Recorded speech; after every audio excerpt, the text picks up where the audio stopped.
Hello, everybody. Welcome to Fruitful Trees. Today on the show, we have another video with my YouTube friends and my growing fruit tree friends, Alex from Tropical Acres, Tom from Sleepy Lizard Avocado Farm, Julian from Lara Farms, and Bobby. And we're going to be hanging out with them and a few other friends here. We're at Bobby's house. And last on the show, we were discussing different fruit trees at Tropical Acres Farms. And now at Bobby's house, we're going to be answering some of your viewer questions that you've sent me when I told you we were going to all get together for this gathering. So that's what we're going to do. I didn't have a chance to get to all the questions, but I will in the future do my best to cover the questions we didn't get to in this video. Please, if you have new questions, post them below. And this was an amazing day when we all got together, and we're going to have a lot more videos coming up of that day and that event. But if there's anything that you question about, post it below. The links to all of the people's information in this video is below as well. And I'm just so grateful to be doing this. I'm learning as you're learning, and this is great. So great information, and here it goes. All right, we're all together now. We're sitting down. We had a great time. We have a lot of clips for you guys to see, and we're gonna try a whole bunch of different fruits. As you see, we have here on the table. We got some durian. We have some Tazamal mamey. We have some governor's plum. We got some cooked breadfruit. We have a little coconut that cut open, and some sapodillas. So I'm really happy to be here. Welcome to the show. I'm calling it the Fruitful Five. It's me, Paul, Tom, Alex, and we can't forget about Bobby. What are the topics that we're going to be talking about? Let's eat the fruit. I have the questions there, so let's do the fruit and then we'll do the questions. All right, I'm going to cut this Tazamal. Yeah. Okay? This is for especially for Alex. So, Julian, you said Tazamal, which is a variety of what? Of mamey. Okay. Big one. It's not very well known because it has uneven ripening, but this one is ripened perfectly. All right, I'm going to open it up. Hold on. Okay. Look at that. It's colored like a paste. Yeah. Well, pace is Going to. Definitely. a seedling of this. I want to try it. Now, Julian, a lot of people might not have heard of mamey. You know, we grow it here. It grows in South Florida, right, Julian? Uh-huh. And I'm not gonna let it. is it something that's imported or mainly grown here in Florida? Grown here in Florida. Oh, this is good, man. It's got a caramel flavor. Yeah, Kind of tough for people to find, right? That one's a very unique mamey. Yeah, What's the name of is this not one? grafted. You won't find these at nurseries. Yeah. What's the name of this one? Tazamal. Tazamal. Tazamal. Oh, I love it. I love it. Like most mameys have a vegetable pumpkin flavor, like you're eating a vegetable that's sweet. This has got a fruity flavor. When I'm about to try it, having not eaten it in like 7 or 8 years, but like this variety to me used to have like a maple syrup flavor to it Yes. a little bit. It tastes to me. Man, it's good. I'm eating this mamey, and it tastes to me like a good mamey. It's Not good mamey. not Not- better or worse. It not tastes the like a Jamaican- good sweet Jamaican is mamey. better, It's though. very fruity. Palate This of it. formerly was one of Alex's You need some favorites, and let's see what he protein, says. Alex, what you trying there, buddy? Oh, just a slice of the Tazamal mamey. Tazamal. And how long's it been since you had some? This variety, Yeah. 7 or 8 years or something like that. I remember eating it down in the Redland because You The can carrot. you can peel the skin back. It's easy peel. yeah, it's very sweet.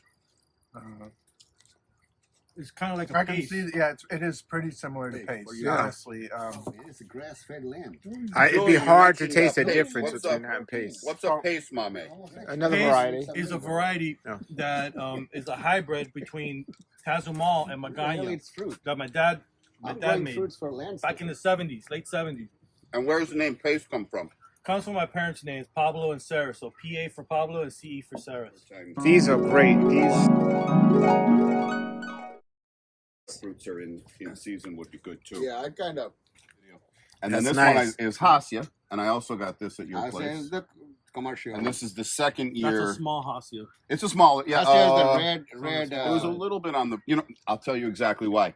I've got about 10 pounds softening on my counter, Right. and I specifically took the small ones today Yeah. because I want to make jam out of it. I want to Right, make the jelly, lamb leg, man. and it's just going to be easier Oh, for me to that's work the with the best big one. ones, like when I'm scooping out the Sapodilla flesh. jelly? Just a little bit. I'm not going to too try much. making sapodilla jelly. Wow. Yeah, we'll see how it comes out.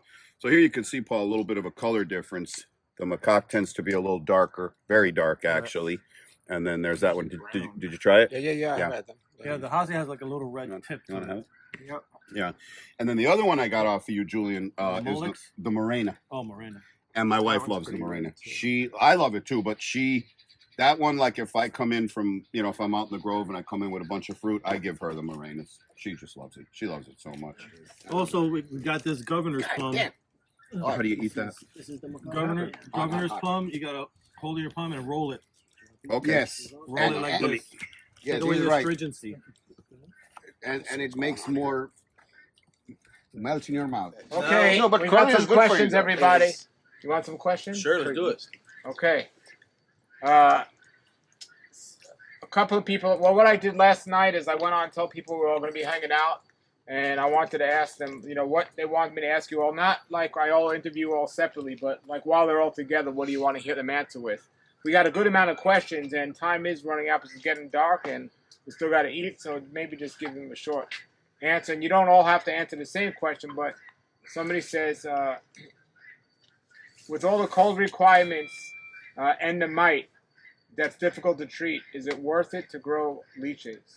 Depends on how much you like lychee.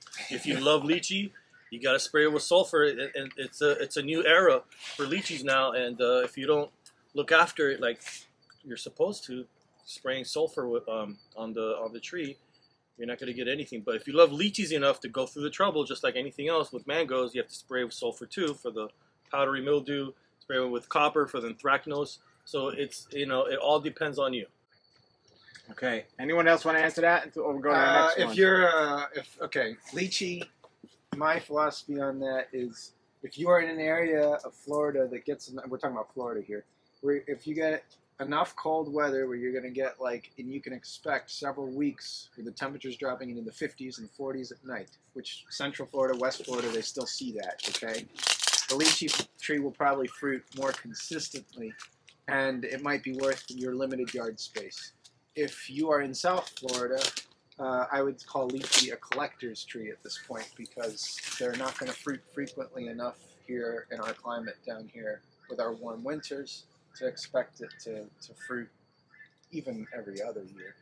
So then you got the mite, of course, which Julian explained you can spray with sulfur. But I would say it depends on your local climate. If you're colder, it'll do better. Yeah, I can add something to that too. So there's two ways you can fruit lychee the higher. I have a friend of mine that Naga Gardens that fruits lychees in Loxahatchee.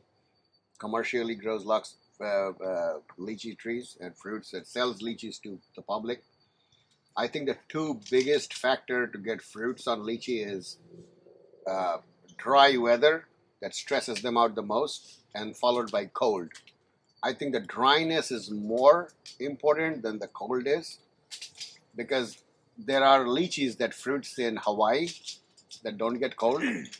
The dry weather is a bigger, so do not water your lychee after August. Do not water them. You got to stress them out after September, August, Stress them out. Do not water the lychees at all. unless they're dying. Unless now you have a rain like we did up until January. It's like crazy. We got 120 inches of rain, like he said, in South Florida.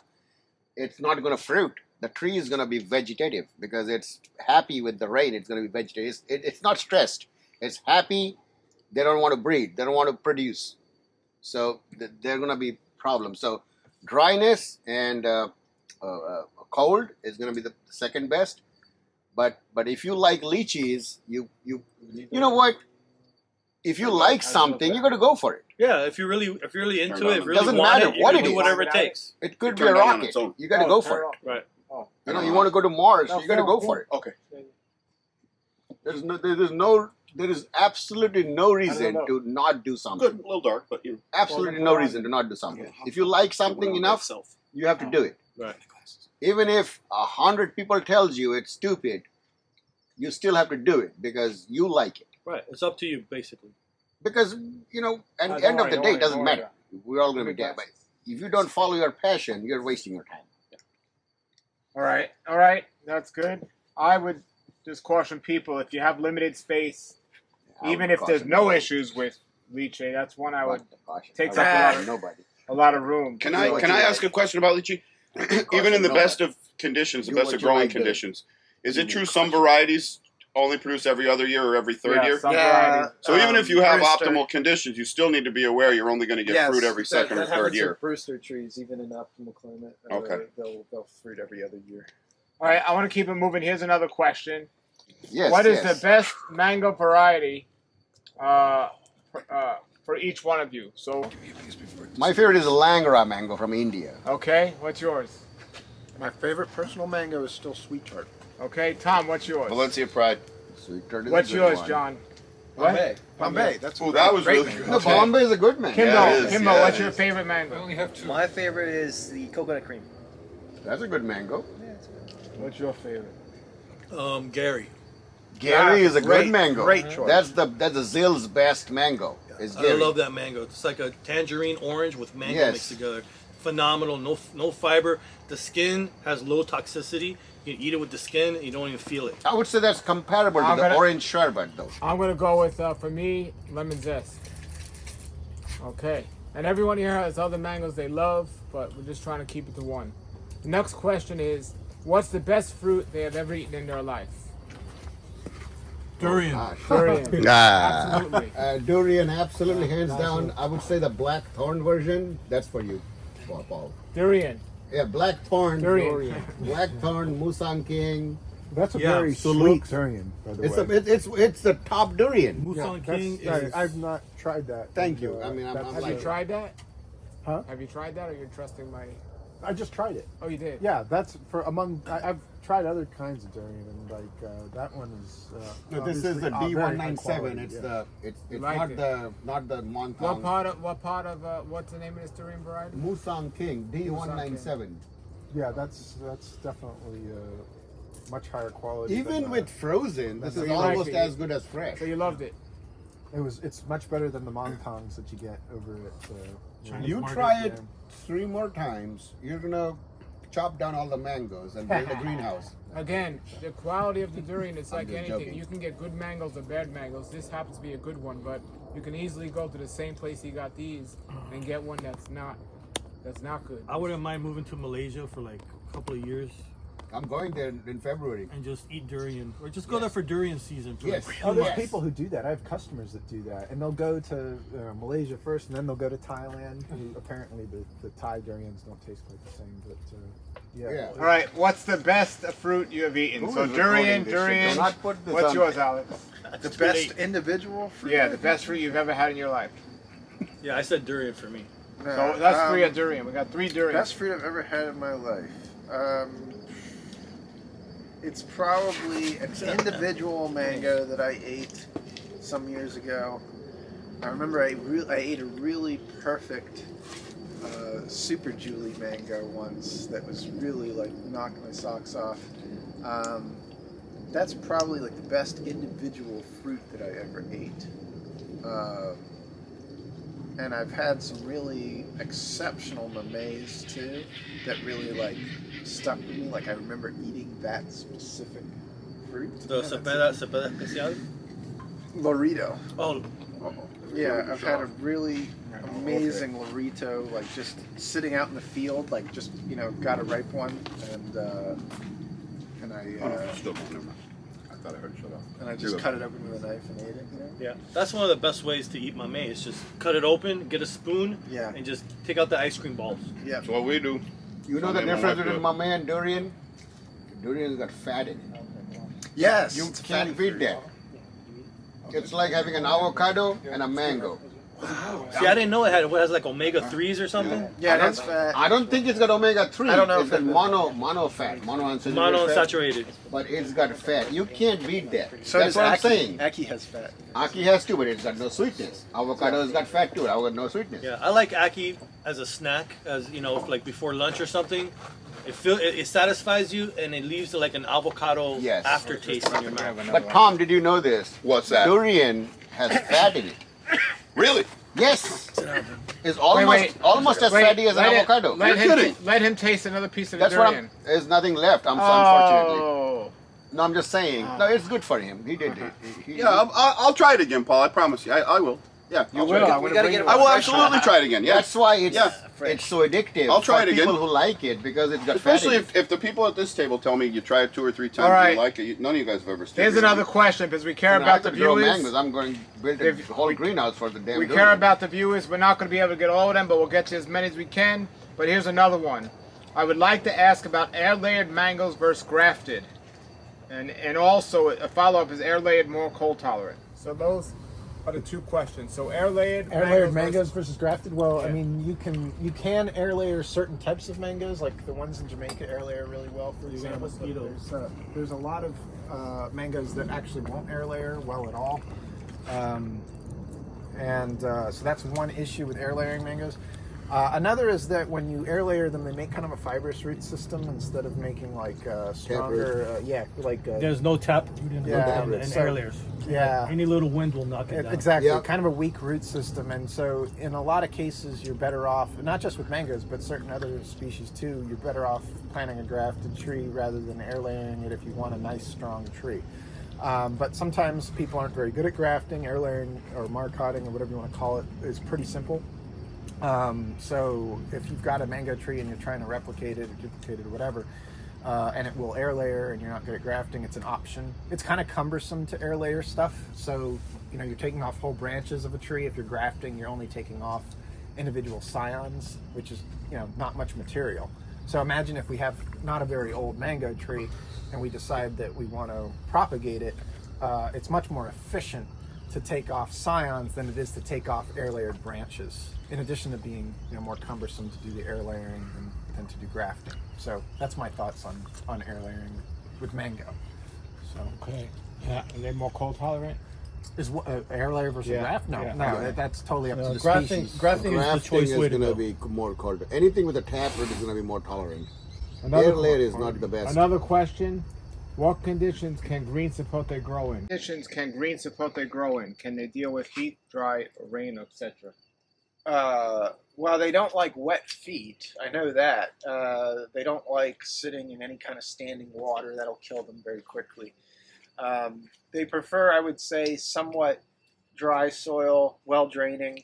They're not drought tolerant though. You can't just not water them because they will show drought stress, maybe not quite as quick as a Mamey will, but they can get it. And then what was the other question? Oh, where can you grow it? No, that was it. Oh, okay. Well, what do you think, Julian? You grow more of them than I do. Well, it's, just like everything else, they don't like standing water. They don't like to be wet all the time. But they have the wet, dry cycle. Water them as needed. That means stick your finger in the dirt. If it feels wet, that means you don't have to water it. And as far as being cold tolerant, I mean, out of a lot of sapotaceas, that's a very cold tolerant It is. sapotacea. And I mean, it's from the mountains of Guatemala where it's very chilly. Yep, it's It from doesn't Guatemala. freeze. It doesn't freeze. It doesn't freeze there. It doesn't freeze. Potato every day. Yep. But they I guess they're more acclimated than Mameys. But here in South Florida, they really don't have an issue with the cold. The advantage with the green sapote is the Mamey takes about 18 months from the flowering to the Sometimes ripening. longer. Sometimes Longer, yeah. The green sapote you can get it It's a a little lot shorter. faster. It's a lot Yeah, shorter. that's That's a an great advantage, and they have even though they make less flesh and less smaller fruits, the fruit is comparable to Mamey, and sometimes even better or worse. So they're comparable. Yeah, you Yeah. can pick up some other flavors in some green sapotes. Like on the riper side, they have a little bit of banana flavor sometimes. You ever taste that in the Yes, winter? I agree. Yeah. You pick up a little bit Mine of one that. does. I was telling my wife it's got a hint of banana in it. Yeah. When they're on the riper side, almost overripe. No, I let it fall on the ground. I picked compare up. it. You know what? It's very similar to the taste of Tazomal too to me. Yeah, it's like a very You know, I sweet need the Mamey. Tazomal and the Jamaican. Those two Mameys I need definitely. And those are winter-bearing fruit. Yeah. Yes. January, It's hard December, to get January. something in this winter. So I can't believe we're making this video in the middle of January. This should be like snowing in Northern America. Like all parts of America should be snowing right now. Yeah. And we are eating fruits here, tropical fruits. This is amazing. it's a beautiful thing. This is a beautiful No, thing. but seriously, Tazomal and Jamaica are very unique just because they make fruit this time of the year. It's been unknown, unseen, for decades. And Tazomal has been around for decades, but no one's taken it seriously because of the uneven ripening that it has problems with. But every once in a while, you get to have a fully ripened Tazumal that's excellent. But it's like a roll of the dice. But Jamaica ripens evenly. That one doesn't have an issue. The Jamaica is really yummy. Yeah, it's It's very good. We It's tried good. it. We have Jamaicas that are not ripe yet, so Later on, you can make a I'll video. be making a video with it. But it's a great But Scratch it's the tree. red, tip. Scratch the James. tip. You got to scratch the equator. Well, on this one, you can just scratch the tip. Okay, Show us what you're doing. but Go ahead. sometimes I've show it to the seen- camera, bud. well, sometimes I've seen it's red here, but green on the equator, Right. and that's not right. On That- Magana, that- Magana, that's yeah, very important that to scratch would it on the equator. The other Okay. ones like Pantene and this one Lorito, Cepeda, you just scratch the tip, and if it's Okay. red, you're good to go. I would agree with him. Yeah, he is. But Magana, you have to scratch it on the equator in 3 different places. Okay, but yeah, if you see it red, you can pick the fruit and let it ripe on the counter. But if it's green, you may as well forget about it, or leave it on the tree. The best way to pick the mamey to get it ripe is to let Julian pick it and get one from him. Oh God. We know all of these are picked the right also, time. if you and see the a way- sandy part like on Sapodias too, if the sand goes away, if it's smooth, that means it's ready, kind of ready. That's another indicator. But the scratching is the best. One month was the K40 ripe. last month because I found the So remains of it December, after the- December or Yes, November? December. It's like possibly another winter mummy. Well, we'll see. So we got a K40 that's full of bloom right now. Our only tree at the farm, our only K40 tree. I'm gonna and, steal his mamey. We're hoping that it will do that in the future gonna because let any it ripe. winter I'm gonna put it mamey on is the of, fridge. Yeah. of major interest to us. Don't put it inside the fridge. Oh, All right. no. The next question is, we can get through it real Those are quick 'cause mine. we got some good questions. And what's your favorite avocado? You got a Tazumal that's small? Okay, I'll take one. My Keep the big favorite one. avocado. That's Well, this year it's Oro Negro. Historically, it's Lula. Okay. And I really like Campline. I realize I'm listing more than one, but I'll say like right now it's Oro Negro. I ate one with breakfast and it was excellent this morning. So, come on, bro. but anyway, yeah, like I really like Oro Negro, Lula, and Campline. Those are great. Okay, Tom, favorite avocado. Lula. Oh, yeah, I Okay. really love the Lula. Favorite avocado, dude. Historically, it's always been Simmons for me, but That's number 2 for me. I like the Ronnie. Okay. Favorite avocado? I like the Super Haas and the Oro Negro. Yes. Yeah, Ronnie's like a Oro Negro type, very dense, but later on in the year when the season. My answer, if you guys could see me, would be Oro Negro and Campong. Oh, I like the Day also. The Day avocado. Yeah, I tried Days. Day and it was excellent. Yeah, Yeah, Day's I love wonderful, Day also. but Yeah. it can have problems on even ripening too. Yeah, mine ripened evenly. I Okay, picked it good. last month and it was damn good. Yeah. Okay, what is the most underrated fruit that you will love? Well, I would say Caimito. Okay. Underrated fruit that I love. The most underrated fruit, he said. I would say Caimito, star apple.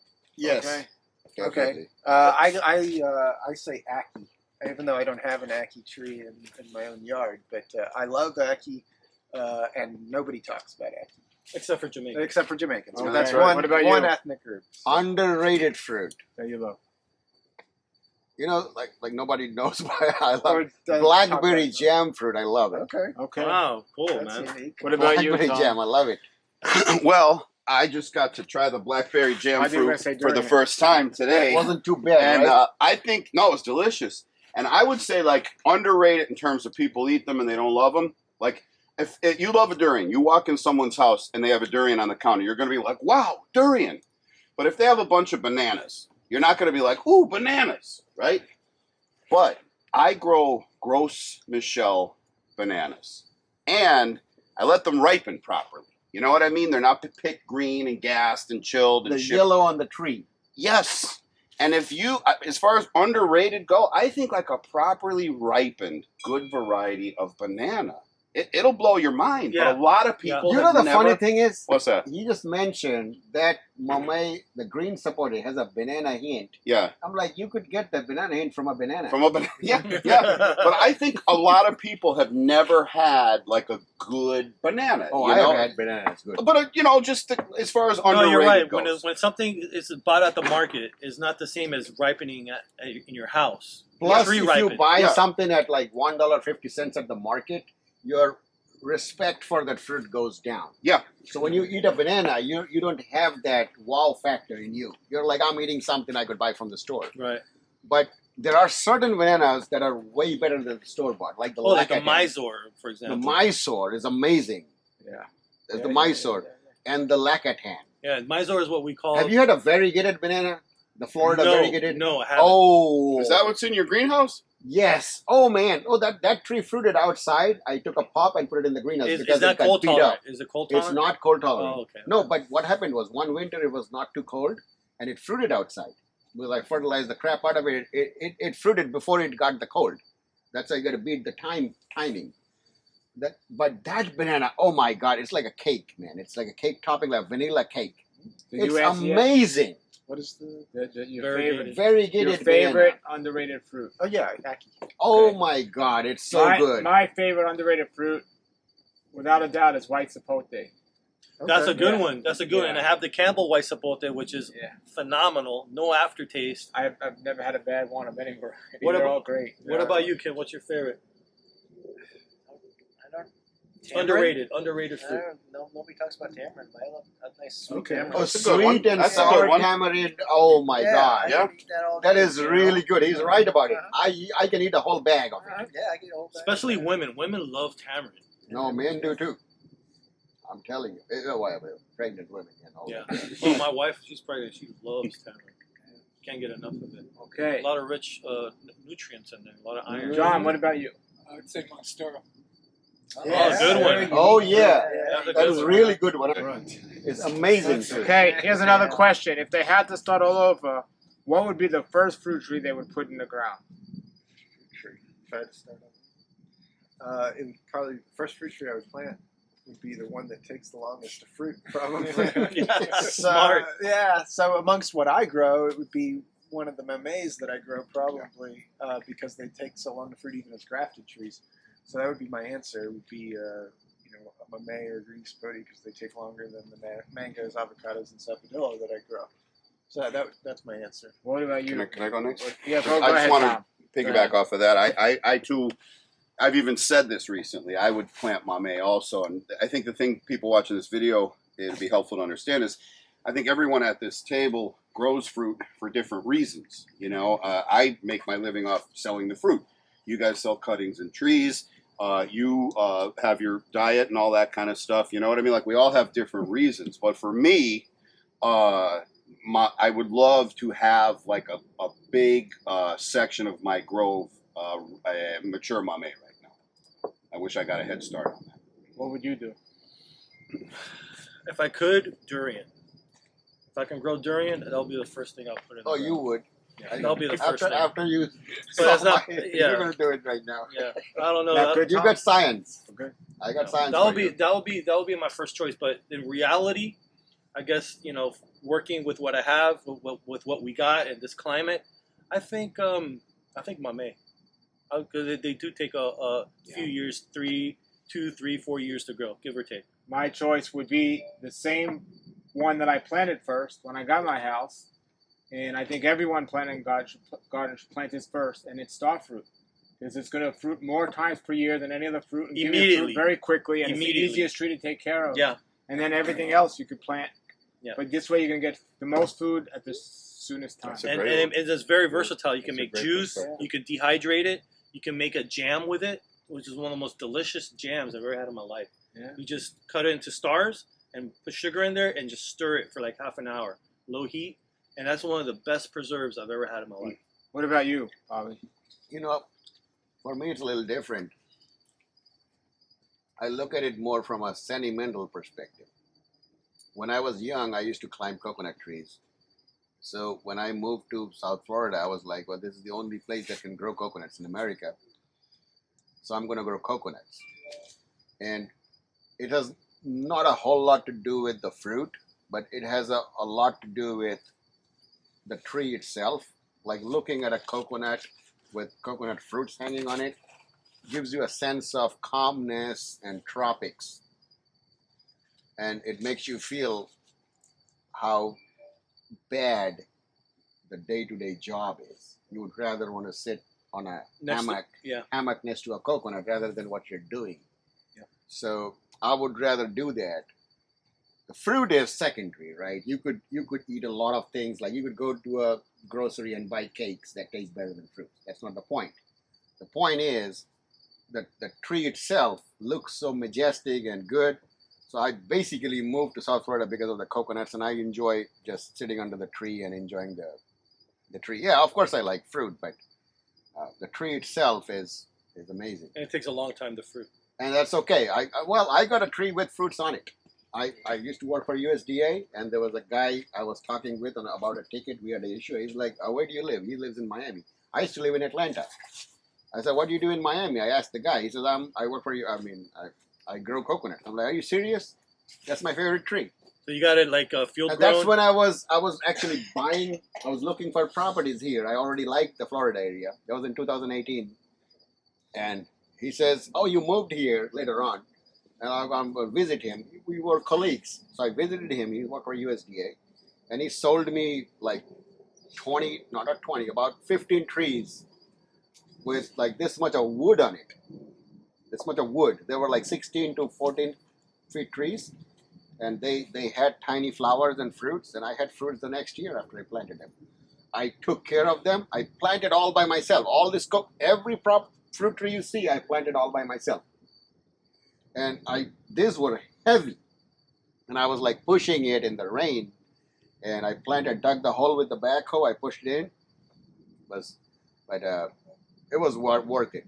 But I have a emotional connection with all the trees because I planted them. Right. And I think that matters more than the fruit itself because you have a connection You'll with never the trees. forget what it is either. Exactly. You don't even need a map. Even if it don't give a fruit, it's like your child. Yeah. You know, you enjoy the tree itself. Right. Like I said, you go buy a cake, it tastes better than any coconut or a mamey. It can, it's human made, is designed for your taste. But I just enjoy all my trees. All right. Do you guys want to answer, or should I go to the next question? Nobody. So now the question is, what about a nursery shipping to I California? don't pick my They fruits. said, how do all the good Let it nurseries, sit on the or tree? they just said, can start Let it shipping to California? They didn't- ripen on the tree. You have to have certification to ship to I wouldn't California do from that. Florida. So Way- We're talking about fruit. Guys, let's answer the question. he said nurseries, so I'm assuming Yeah. trees. If we're talking about trees, you have to have phytosanitary certification to ship there on a regular basis, and that requires inspections by the Department of Agriculture. Our nursery is certified to ship there. I'm pretty sure Julian's is too. Yeah, I They ship- make us grow this stuff a certain distance off the ground. And we have to be certified against a couple different kinds of nematodes. We have to have a federal fire ant stamp. So it's a bit of a pain to ship there because of these It's also regula- more costly for the consumer because they got to pay for the Sure, phyto. they end up paying for it. Yeah. You have to actually, did they come to your farm and like measure and look through it? The inspectors do come here. Well, they're actually inspectors from the State Department of Agriculture, Florida State Department of Agriculture. But yes, they will come to your farm and inspect. They take samples from the soil to verify and test, and then as long as you qualify, you get certified for certain species, specific species, and they used to certify you by container size. I don't know if they do that anymore. But they Just stopped. by species. Yeah. They used to have to do it by what gallon What size gallon you pot, were yeah. sending, but I don't think they do that. I think now with the anymore. nematode testing, they changed scrapped it, all yeah. that. Well, anyway, not every nursery wants to do that. It's not necessarily cost effective. Like we had to build tons of benches just for Mhm. California certification. That was a pain because they're the only state in the country that has that requirement, or at least as of what I recall several years ago, they were the only state Yeah, still that like seems to think that a nematode is going to crawl up a bench that's 10 inches as opposed to 16. I don't know. It has to be 3 feet. Is it? Those two. It used to be 16 or 18 inches. I don't know. Well, I could be wrong. But anyway, they had a very specific number for that. So a lot of nurseries don't want to put up with it. Beyond that, if you send something to California and it gets inspected and there's anything wrong with it, if they suspect it has a pest, they seize it and they don't send it back. They destroy it. And it doesn't matter how big or small the shipment is. So there are some rather large nurseries in California that have brought plants from Florida legally, okay? But there was like one egg found in In the whole truck, in the whole container. And we're talking about tens of thousands of dollars in nursery stock lost. It's destroyed. They don't send it back.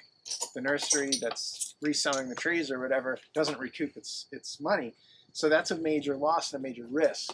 So if a nursery is shipping from Florida to California, they're assuming some amount of risk as well that the product that they're sending could get seized. And I know of instances where trees have been seized for kind of nonsense reasons, if you will, like sunburn on a leaf. We're not talking about like a pest or a fungus. Right. So we're very careful with what we send to California. We make sure that it looks pristine, not just that it's a healthy plant, but that it looks visibly healthy enough to pass inspection. That's labor. When you're having to spend extra time to inspect every plant that you send to a certain place. So those are all the reasons why there's only a limited number of nurseries that elect to ship to California. For a very long time, I refused to do it, but we got enough requests and enough business from there that it made sense to do it. Yeah, if you get 3 strikes in 6 months, they take away your permit. Right, so they can take away your ability to ship trees there if you screw up too much. What do you mean strike? Do they like when you Yeah, nail if something? If they inspect it if they and inspect find- it and they find something, and it happens 3 times, they take away your permit. Yeah. Well, I'm For finding, always or guys, just for California? Yeah, it's just for for California. California. I'm finding even with shipping fruit to California, it's getting more strict. Mangoes you couldn't ship last You year. can't ship any. Avocados, non-commercial. They wouldn't let you ship, Correct. only for certain counties, stuff like It that. has to be large scale. Yeah, but here's another issue. Even if they with fruit, even if they open the box and everything's okay, they tape it back up. They call me and tell me, "Hey, we inspected one of your boxes. We sent it on." Well, it's a perishable product, and so it's got 4 days to get there, 3 days to get there. Yeah. They sit there, they delay it a couple more days, they tape it up crappy, they send it on. The California customer isn't getting what they paid for, And so if the question is like what can be done, I don't think there's anything we sitting at this table can do. It's up to the citizens of California to elect. It's a government thing for the state of California. One of my biggest objections to California's policy is that they don't allow us to ship mature mango fruit to California. And the reason is because, according to them, you cannot ship fruit from certain parts of Florida, most of Florida, where there's any CFF Caribbean fruit fly present.